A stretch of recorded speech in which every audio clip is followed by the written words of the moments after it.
Bonjour à tous, bonjour Jean-François. Bonjour Baudouin, bonjour à tous. Nous sommes au Game Fair et nous venons de passer chez Corcaroli où nous avons été récupérer cette arme de la marque Ata, Ata qui est évidemment, comme vous le savez, turc. Ce modèle-ci, c'est le modèle Turquoise.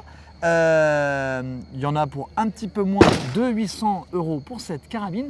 Jean-François, est-ce que tu peux nous la présenter et puis ensuite on pourra la tester. Elle est en calibre 308. Calibre 308 ou 243 disponible. Carabine avec un verrou à 3 tenons de culasse qui permet d'avoir un mouvement à 60 degrés. Donc ça limite le mouvement vers le haut. On voit que par rapport au-dessus du boîtier de culasse, on est quasi à l'horizontale. Une sûreté à une seule position, à 3 positions. Ici, je peux ouvrir ma culasse tout en étant en sécurité. Et ici, à fond, tout le monde est bloqué.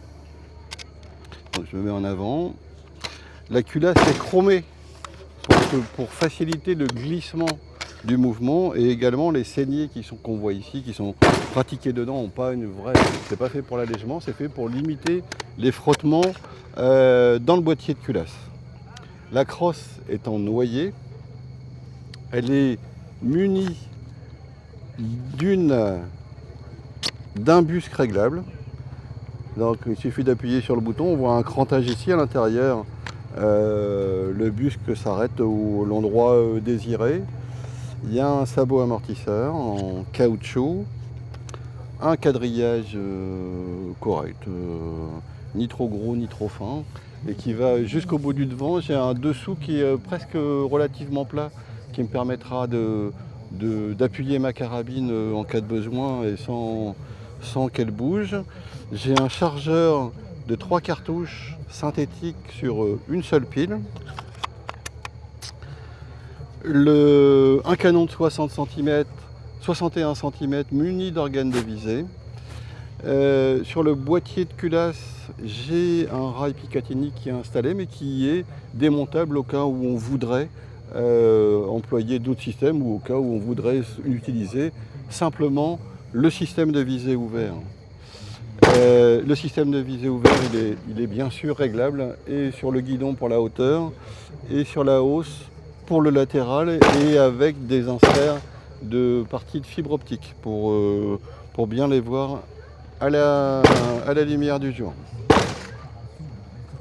Donc voilà un tour. La carabine fait 3,6 kg, elle est assez lourde, mais c'est une arme avec son canon 61 qui est dédié plus pour l'affût que pour la battue. On a également un filetage pour pouvoir recevoir un modérateur de son, un indicateur d'armement bien sûr, et une détente à bossette, c'est-à-dire que j'ai une petite course à vide à rattraper avant de pouvoir appuyer, de pouvoir faire partir le coup aux environs d'1,2 kg comme c'est la norme aujourd'hui.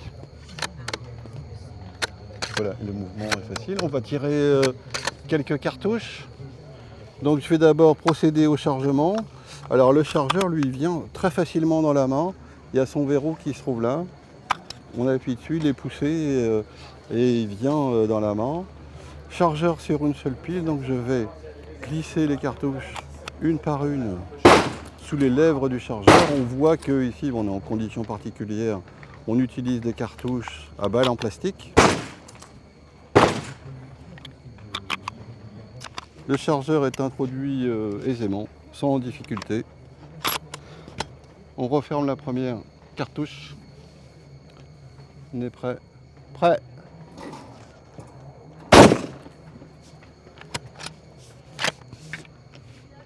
J'éjecte.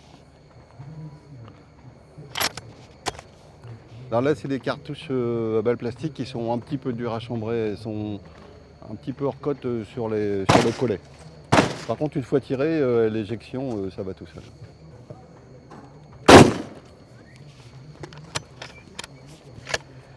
Jean-François, pour conclure, cette carabine que tu viens de tester. Alors ça marche très bien. C'est une arme un petit peu lourde, moi j'aime beaucoup. J'ai oublié de dire une chose et j'avais mis la petite étiquette dans ma poche, c'est que le fabricant garantit qu'elle soit sub-MOA. Alors sub-MOA, c'est une notion très prisée des Américains. Simplement, c'est qu'une minute d'angle correspond à la valeur d'un pouce à 100 yards en largeur. Un pouce, c'est 25,4. Et donc, le fabricant garantit qu'on mette 3 balles dans la valeur d'un diamètre d'un pouce.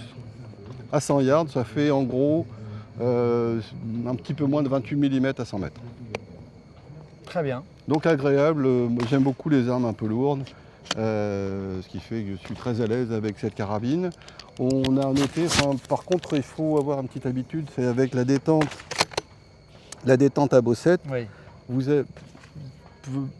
avez peut-être pu noter que, connaissant l'arme, j'ai pris la précaution de ramener ma détente sur le point d'appui du déclenchement du tir en épaulant. Un peu à la manière d'un fusil de chasse quand on fait du baltrap. Merci Jean-François. Merci.